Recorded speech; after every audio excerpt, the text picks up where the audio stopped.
हे दोस्तों, इन रिपोर्ट्स पे जरा ध्यान दो। फर्स्ट रिपोर्ट में ये बताया जा रहा है कि इंडिया में 2025 तक लगभग 28 million new tech job create होने वाले हैं। वहीं अगर सेकंड रिपोर्ट की बात करें तो इसमें ये बताया जा रहा है कि इंडियन आईटी इंडस्ट्री 2023 के एंड तक लगभग 8 से 10 मिलियन पीपुल्स को हायर करेगा। वहीं अगर थर्ड रिपोर्ट की बात करें तो इसके हिसाब से पिछले 4 सालों में AI and machine learning jobs में लगभग 75% तक का जंप आया है और ये जंप ऐसे ही आगे बना रहेगा।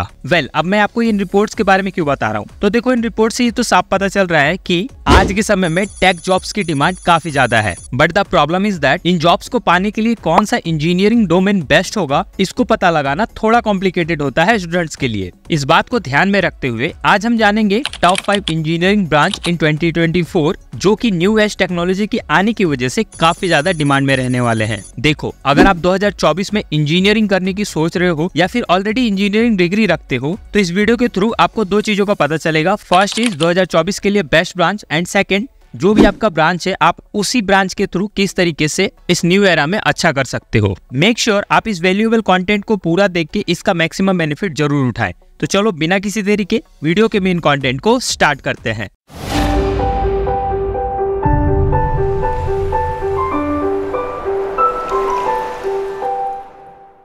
ओके, सो हमारी लिस्ट में सबसे पहला ब्रांच है मैकेनिकल इंजीनियरिंग।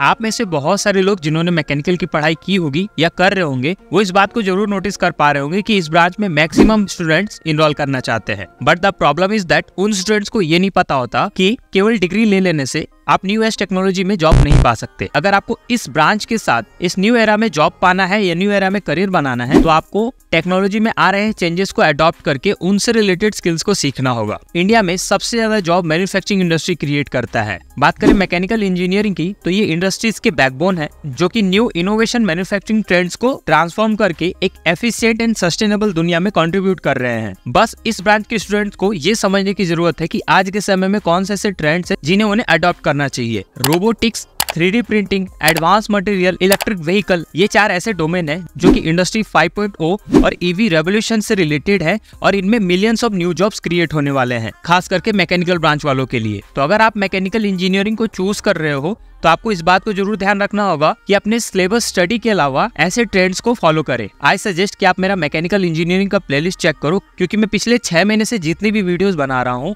वो सब इन्हीं डोमेन्स में है और आपको मेरी वीडियोस के थ्रू फ्री कोर्सेज के साथ एक अच्छा रोड मैप भी देखने को मिलेगा। प्लेलिस्ट का लिंक मैं डिस्क्रिप्शन में ऐड कर दूंगा। बात करें सेकंड ब्रांच की, दैट इज इलेक्ट्रिकल इंजीनियरिंग। आप सबने रिन्यूएबल एनर्जी के ग्रोथ रेट के बारे में तो सुना ही होगा। अगर नहीं पता तो इन्वेस्ट इंडिया की इस रिपोर्ट को देख लो। इस रिपोर्ट में बहुत सारे ऐसे डेटा दिए हुए हैं जो कि इस बात की ओर साफ इशारा कर रहे हैं कि आने वाले 5 से 10 सालों में रिन्यूएबल एनर्जी का जो मार्केट है वो काफी ज्यादा एक्सपेंड करने वाला है और इस फील्ड में मिलियंस ऑफ न्यू जॉब्स आने वाले हैं। बात जहां एनर्जी की आएगी वहां पे इलेक्ट्रिकल इंजीनियर्स का नाम सबसे पहले आएगा। रिन्यूएबल एनर्जी तो केवल फर्स्ट ऑप्शन है, इसके अलावा IoT, robotics and automation, additive manufacturing, digitalization, हर जगह पे आपको इलेक्ट्रिकल इंजीनियर्स की डिमांड दिखेगी। 2030 तक यानी कि आने वाले 5 से 6 सालों में रोड्स पे आपको आईसी इंजन के बजाय इलेक्ट्रिक व्हीकल्स ज्यादा दिखेंगी। ऐसे में इन व्हीकल्स को बनाने से लेके इनके चार्जिंग स्टेशन को सेटअप करने तक, इवन दो इनको रिपेयर करने के लिए भी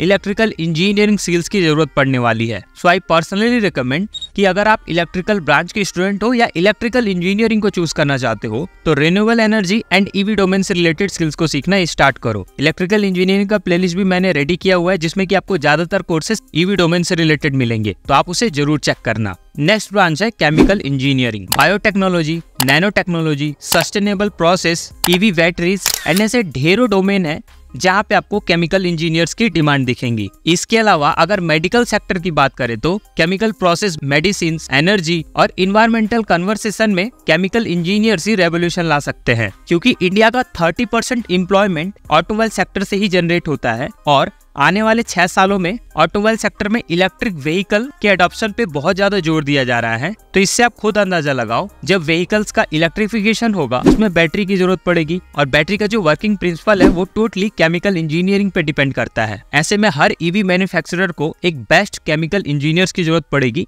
तो ये सारी चीजें हैं जो कि मार्केट में केमिकल इंजीनियर्स की डिमांड को बढ़ा रही हैं। Branch number 4, computer science engineering. मुझे नहीं लगता कि इसके बारे में मुझे ज्यादा बताने की जरूरत पड़ेगी। अगर आप आज के समय की किसी भी इक्विपमेंट या टेक्नोलॉजी को देखोगे तो वहाँ पे हार्डवेयर की बजाय सॉफ्टवेयर का ज्यादा यूज हो रहा है। ऐसे में इन सभी को सिंक्रोनाइज करके इफेक्टिवली यूज करने के लिए जरूरत पड़ती है software, programming and other computer science technologies की। इसके अलावा आईटी बूम के बारे में तो आप जानते ही हो। आज मार्केट में बहुत सारी ऐसी जॉब्स हैं जो कि आज से 5 साल पहले कोई जानता भी नहीं था। एग्जांपल के लिए AI engineer, prompt engineer, IoT engineer, data scientist, different language के प्रोग्रामर एंड मेनी मोर। तो अगर आपको इन जॉब्स को पाना है, यानी कि 21st सेंचुरी की मोस्ट डिमांडिंग टेक जॉब्स को पाना है, तो उसका फाउंडेशन आपको कंप्यूटर साइंस ब्रांच में ही मिलेगा। अगर आप आने वाले 10 सालों के लिए अपना जॉब सिक्योर करना चाहते हो, अपना फ्यूचर सिक्योर करना चाहते हो, देन कंप्यूटर साइंस इंजीनियरिंग को चूज करना बहुत फायदेमंद होगा। कंप्यूटर साइंस रिलेटेड स्किल सीखने के लिए आप मेरे दूसरे यूट्यूब चैनल स्किल लर्न की वीडियोस को रेफर करो।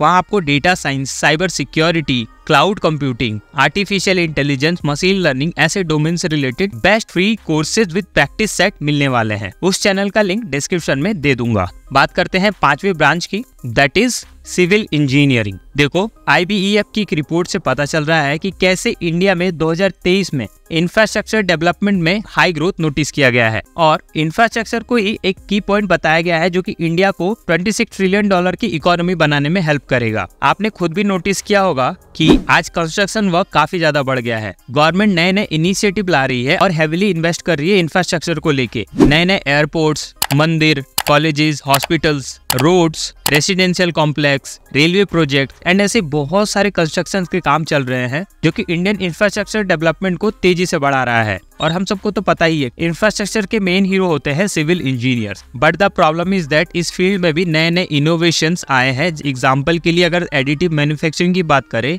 इस रिपोर्ट पे ध्यान दो, आपको पता चलेगा कि कैसे L&T कंपनी ने 3D प्रिंटिंग टेक्नोलॉजी का यूज करके एक बिल्डिंग तैयार किया है। So as a civil engineer आपको न्यू टेक्नोलॉजीज को सीखते रहना होगा ताकि आप smart infrastructure and sustainable construction practice को फॉलो कर सको। बात करें डिमांड की, तो अगर इंफ्रास्ट्रक्चर बढ़ेगा तो आपकी डिमांड ऑब्वियसली बढ़ेगी। सो मेरे हिसाब से ये भी एक बेस्ट ब्रांच है अपने करियर को इंजीनियरिंग डोमेन में स्टार्ट करने के लिए। ओके, तो अब हमने 5 ब्रांच के बारे में जान लिया। अब ये जानते हैं कि कैसे आप डिसाइड करोगे कि कौन सा ब्रांच आपके लिए बेस्ट है। इसका प्रोसेस बिल्कुल सिंपल है। अपना पैशन, इंटरेस्ट, इसको आइडेंटिफाई करो। अगर आपको कंप्यूटर्स पे काम करना अच्छा लगता है तो कंप्यूटर साइंस, मशीनों के साथ काम करना अच्छा लगता है तो मैकेनिकल एंड इलेक्ट्रिकल्स, या फिर इंफ्रास्ट्रक्चर है तो सिविल इंजीनियरिंग। बट एक अच्छा ग्रोथ पाने के लिए लगातार अपनी स्किल्स पे काम करते रहना पड़ेगा। इसके लिए आप वर्कशॉप को अटेंड करो, वेबिनार्स पे जाओ और हर फील्ड के प्रोफेशनल्स के साथ कनेक्ट करो वाया लिंक्डइन और अदर मोड्स। सबसे उनका एक्सपीरियंस लो और जिनका भी एक्सपीरियंस आपको अच्छा लगे और जो आपके पैशन एंड इंटरेस्ट को कनेक्ट कर सके, आप उसी ब्रांच को चूज करो। देखो आप कैसे तैयार हो जाओगे न्यू एज टेक्नोलॉजी की दुनिया में एक अच्छा डाइव मारने के लिए। उम्मीद है ये वीडियो आपको अच्छा लगा होगा, कुछ अच्छा जानने को मिला होगा। और ऐसी वीडियो लगातार देखनी है तो कमेंट में पार्ट 2 या यस लिख के अपना इंटरेस्ट शो करे, लाइक, शेयर एंड सब्सक्राइब करे। जल्दी मिलेंगे अगली वीडियो के साथ, तब तक के लिए थैंक यू।